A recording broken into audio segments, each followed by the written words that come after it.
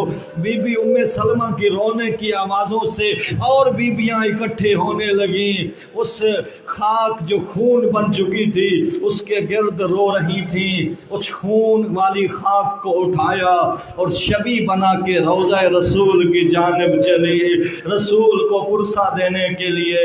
عزادارو آؤ be be ام سلمہ سے کہو، بی بی تو شیشی سے خون برداشت نہ کر سکی، قربان جاؤں زینب کے جگر پہ، جب 70 قدم کے فاصلے پہ کھڑی تھی، شمر سینے پہ چڑھا ہوا تھا اور ہاتھ میں خنجر تھا، زہرا جائی نے سر پہ قرآن رکھا ہوا تھا اور دعائیاں دے کے کہہ رہی تھی تم میں مسلمان کوئی نہیں ہے۔